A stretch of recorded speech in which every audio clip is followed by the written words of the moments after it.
My reading month began with snow on the ground.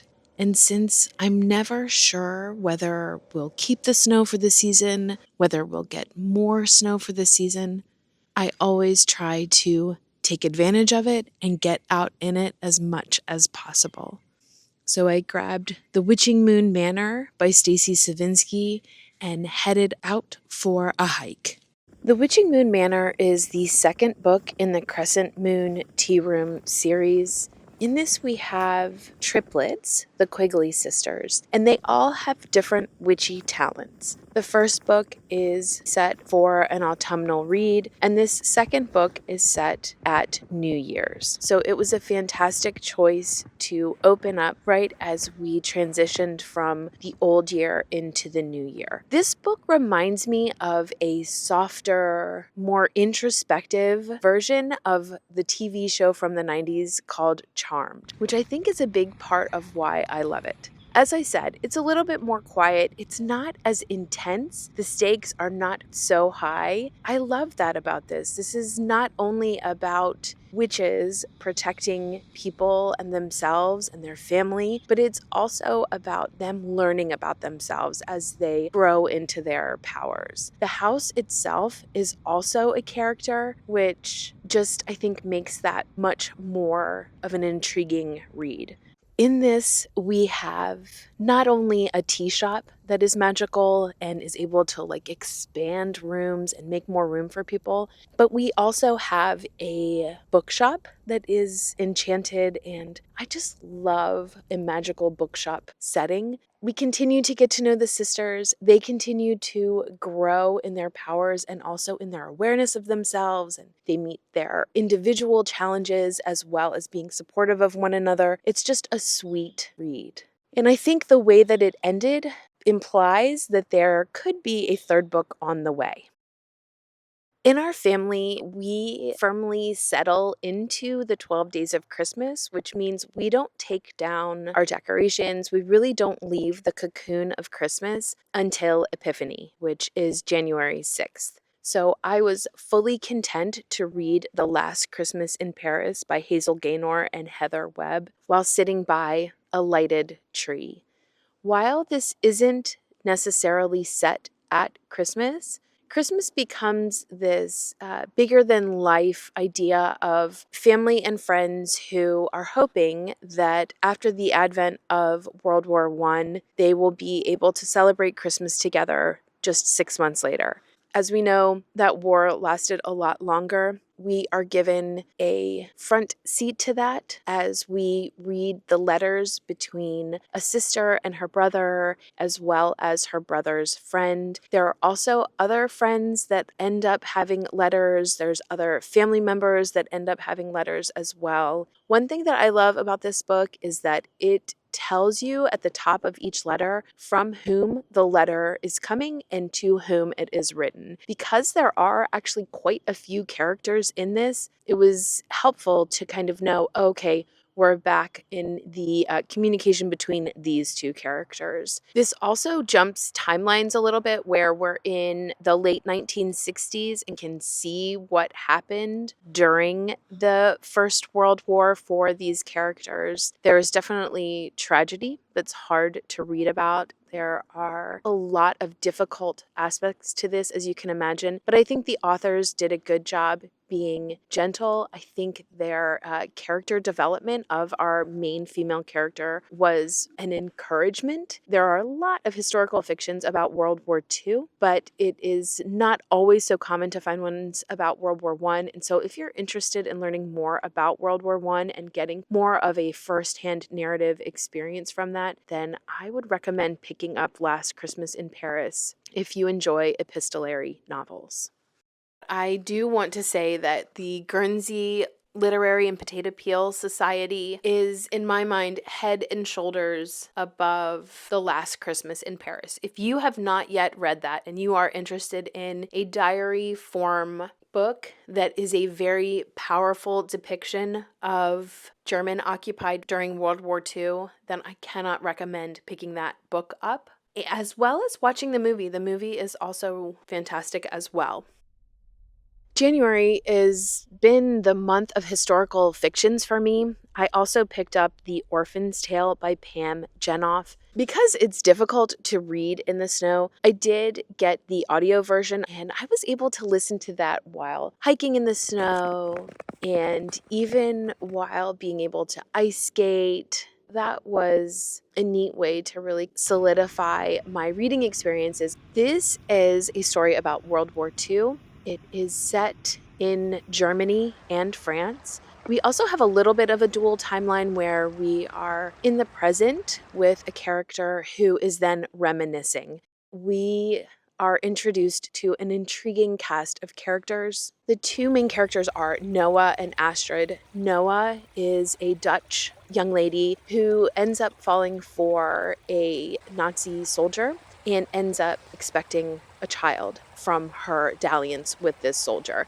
Her family is embarrassed and mortified. She ends up leaving and going to Germany. At the time that she gives birth to her child, apparently there was a program in Germany where if you were having a child out of wedlock, that they would help you have that child. And if it fit the Aryan template of blonde, blue-eyed babies, then they would help you raise that child. But unfortunately, when Noah gave birth, she gave birth to a brown-eyed, brown-haired baby. Despite being Dutch and being blonde, I'm assuming the soldier was also blonde because she seemed very surprised. And this meant that her baby was taken away from her. We really don't learn his fate. She comes across a boxcar on a train. Pam Jenoff herself, in the back matter in the back of this book, said that this scene was the hardest for her to write. It actually was the last to write, even though it was at the beginning of the story, because it was so horrific. And it is. You definitely should check the trigger warnings for this book.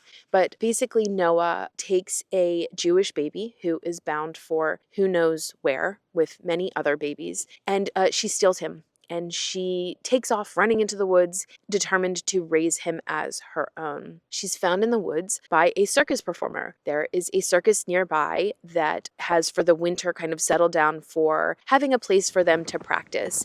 And it turns out that this circus is sheltering Jewish people. And we go from there. This has all happened right at the beginning of the book. It is a fascinating story to read. It is refreshing take on seeing German people who in their own way were exacting resistance. It also gives us insight into what it would be like to be a Jewish person who was kind of hiding under the spotlight of the Gestapo and the SS, and what happened to German marriages when you had a German person married to a Jewish person and kind of what that looked like. So it was very eye-opening. It also was very difficult to read. There's a lot of hard things that you kind of learn and discover and experience, but I do think that it is a worthwhile historical fiction to read, again, as long as you look up those triggers, and it's one that I am glad that I read. I feel like I learned a lot from it, and I have developed an appreciation for Pam Jenoff's writing style. This is the first of hers that I've read, and so I'm interested in finding more that she has written. As I was afraid of, the snow ended up melting and we got a big warm up. It wasn't quite spring-like temperatures, but compared to temperatures when the snow is on the ground and even having the ponds being cold enough to ice skate, it did definitely feel warm enough to be out without a coat. So I decided at that point to grab Yours from the Tower by Sally Nichols and to get out and go for a hike and to just sit out and read this book. The cover, I feel like, is very spring-like. And so it was sort of my decision on why I chose that epistolary novel to read next for Epistolary January. So in this, we have three friends, Sophie, Tirza, and Polly, and they have graduated from boarding school, and they each have gone off into their different corners to start their life. We have one in Liverpool, one in London, and one in Scotland. And each of them have very different lives and very different personalities. Polly, who was my favorite, is just this steady, gentle young lady who has a very supportive family. Her family seems very balanced between not having very much to having an excess. So she has a beautiful life, but it's not overrun with expectations and wealth, as well as being overrun with responsibilities and poverty. And she volunteers at an orphanage. And then we also have Tirza. Tirza is just this unruly Joe March to the extreme character. She is a companion to her grandmother, and her grandmother is very strict. We learn throughout the book why it is that her grandmother is so strict, but Tirza is this larger than life person who just really needs a lot of activity, a lot of stimulation. She wants to experience life, and right now her grandmother is just stifling her. And to be honest, her plotline is challenging and a bit depressing. Some of the language that she uses around her wishes to kind of end what it is that she's doing is not the lightest to read. And then we have Sophie. While she's poorer, she's like the poorer relations, she has a very wealthy family, and so she's going to balls, she's rubbing elbows with, earls and lords, and her entire existence is focused on finding a marriageable partner in order to hopefully improve her sister's options for getting married. So they're just really focused on find a good marriage so that whoever she marries has money and wealth to be able to support the rest of her family. And so we learn about her life, and they're all writing letters to each other. It reminded me a little bit of like an old-fashioned Sisterhood of Traveling Pants. The language in it, while this was set in the late 1800s, I did find the language to be a little bit more modern than what I was expecting. Just the words they used in surprise and kind of their thoughts. And again, like I mentioned about Tirza and her language,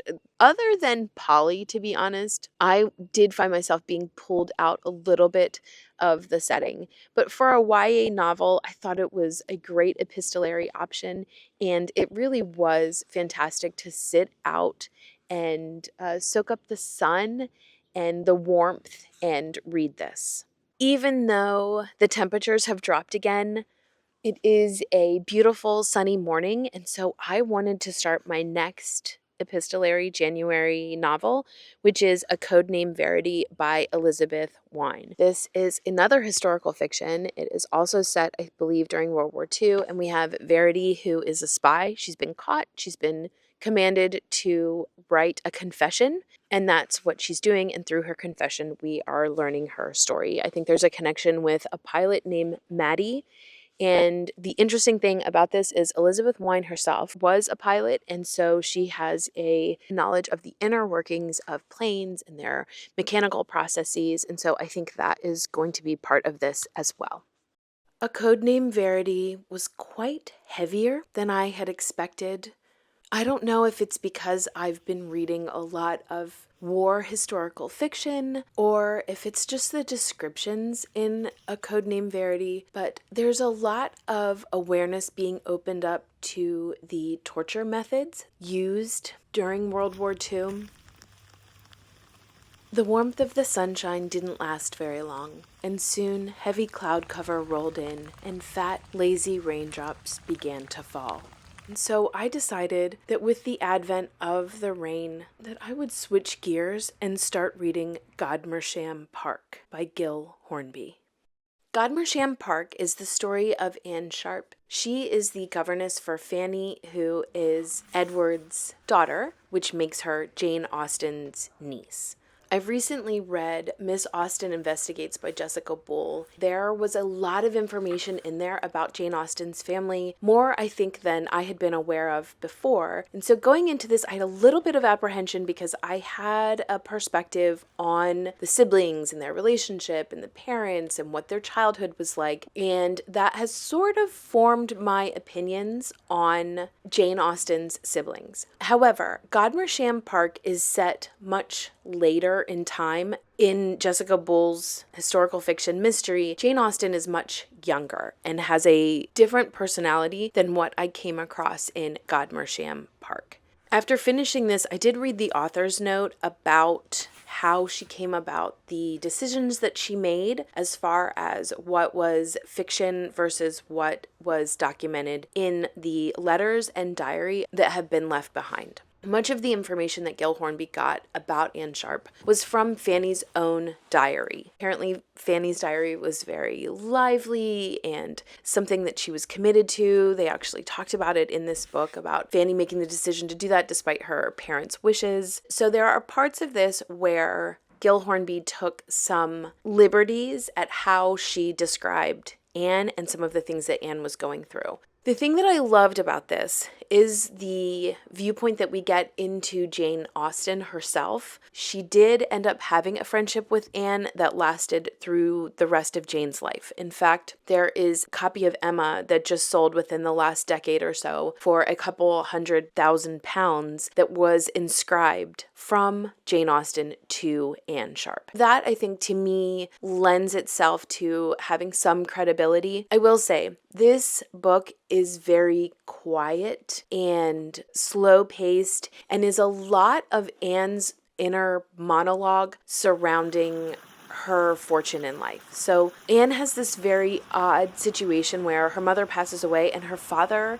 just sort of seems to give up and say he's not going to be responsible for her. She's going to be given £35 a year, which is nothing. And Gil Hornby herself states in the back matter that there's not a lot of information about why Anne went from the situation that she was in into having to be a governess. But it does open up the reader's eyes into the plight of women and their need for employment, and how being a governess or a companion is really the best option that's available to them. There's also a lot of discourse around educating women, young women versus men, and what that education looks like. There is also a lot of information in here about health issues that women came across. Some of it is very difficult to read. It's before anesthesia had come onto the scene, and so any sort of surgeries required meant that they were quite painful and had a very long recovery.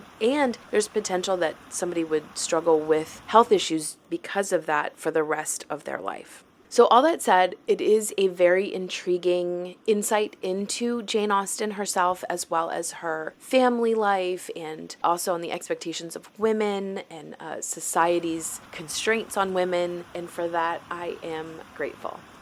And then gratefully, the snow returned. So I took an opportunity to go and sit up in the kids' treehouse, which is protected over with a little canvas roof, to read Housekeeping by Marilynne Robinson while my kids went sledding. Housekeeping is quite I would use the word bizarre book.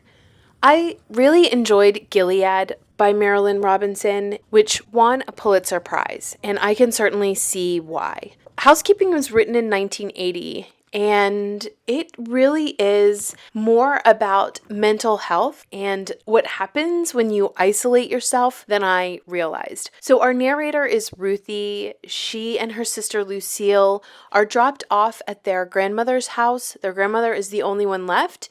She had 3 daughters and a husband, and they have all either passed away or left, and they don't seem to come back and visit. The grandmother is shown as being this very loving, while maybe practical and pragmatic woman, but for whatever reason, it does not elicit a response from the daughters, even though, again, it seems like they have a comfortable childhood as far as getting along with each other, but they don't return until the day that Lucille and Ruthie end up on the grandmother's doorstep. Things progress, and when the girls are left again without a caretaker, their Aunt Sylvie arrives on the scene to, I would say, take care of them, but I'm not 100% sure that that's really what she did. This really seems to uncover toxic relationships, and also, again, what happens when people who really need mental health support and to be healthier don't get that support. The person I feel the most sorry for in this book is Lucille, who is the sister to Ruthie. It's interesting, Ruthie is the narrator, and it wasn't until I was a good way through this book before I realized that Ruthie had her own issues as well as the aunts. There are a large amount of trigger warnings that come with this book, so I would recommend checking those out before picking it up.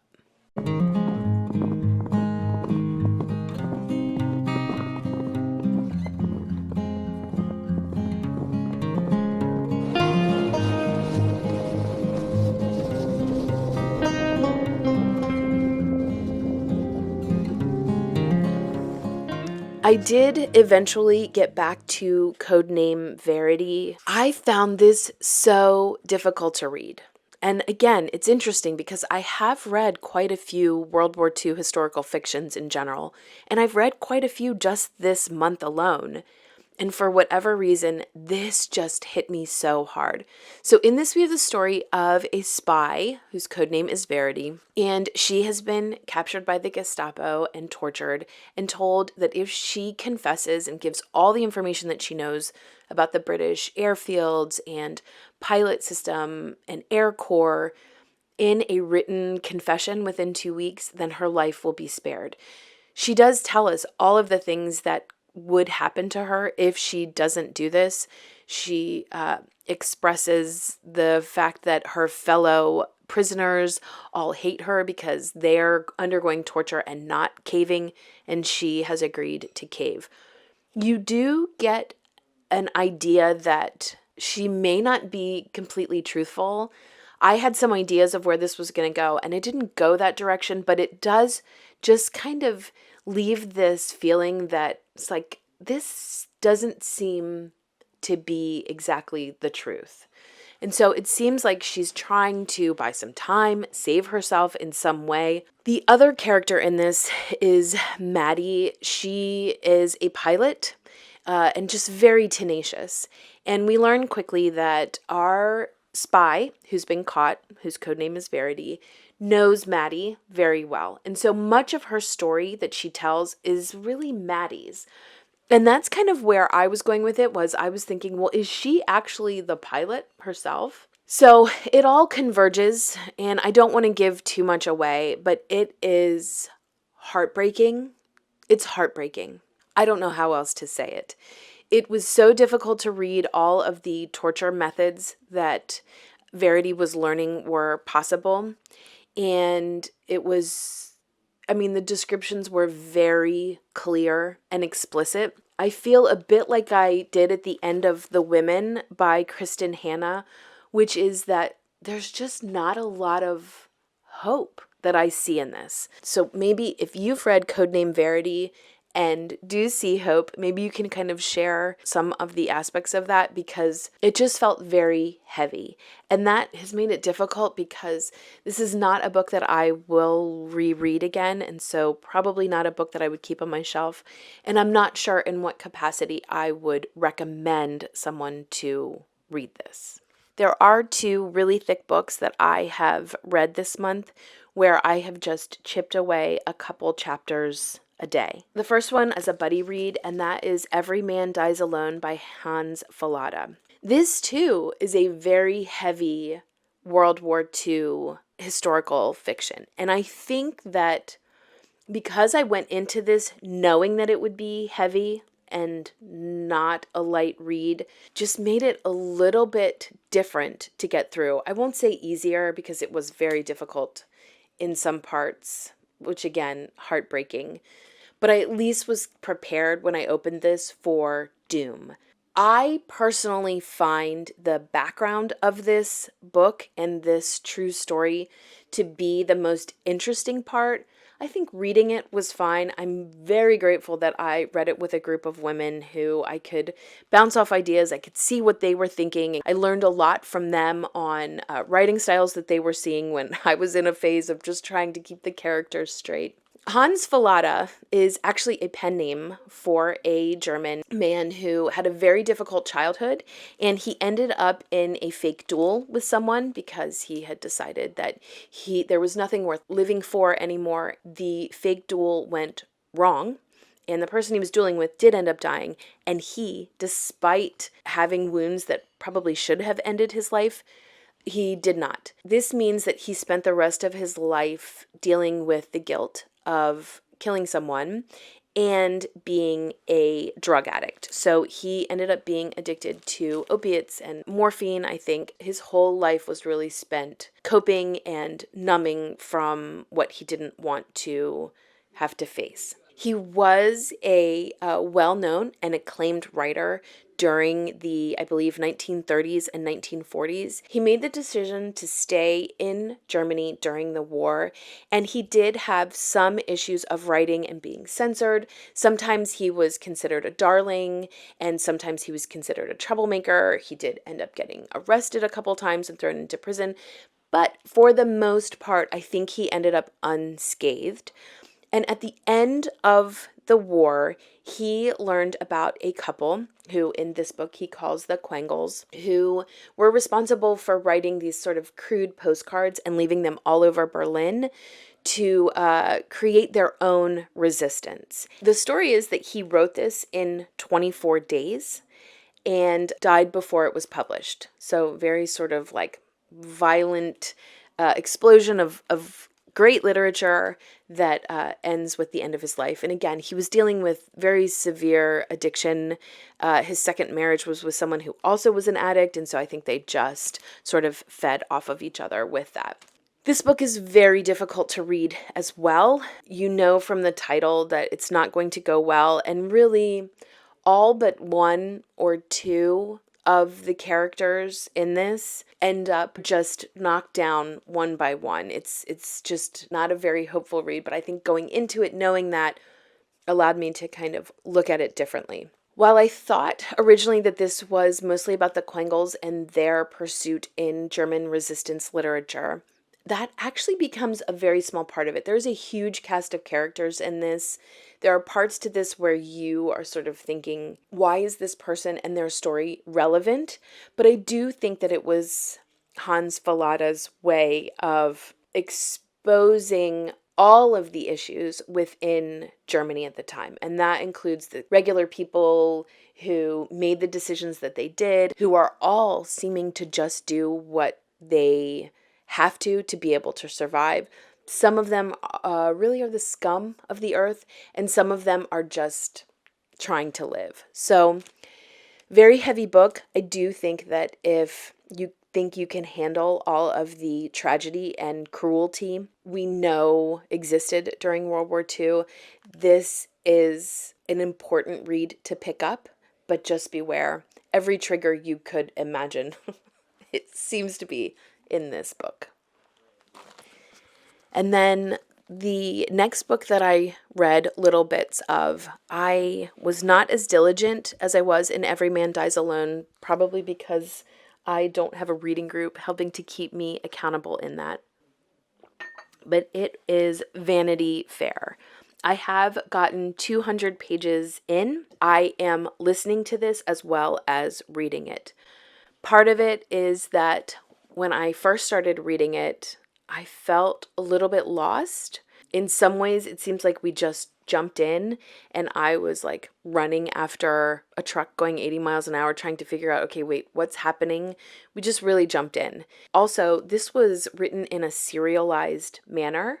So in another way, it also felt like we were kind of languishing in some spots. And so that sort of conundrum for me as a reader meant that I realized I needed to listen and read to really kind of dedicate myself to understanding the language and really kind of getting used to Thackeray and what he is doing in this novel. Since I have not finished this by the end of the month, and again, that wasn't my goal at the beginning, I just wanted to make a dent in it, I will just continue this for the month of February and do the same thing where I am dedicating time each day to listen and read along. And since I do technically have 2 days left in the month, I thought a snowy morning would be a perfect time to have a quiet walk, just listening to the snow.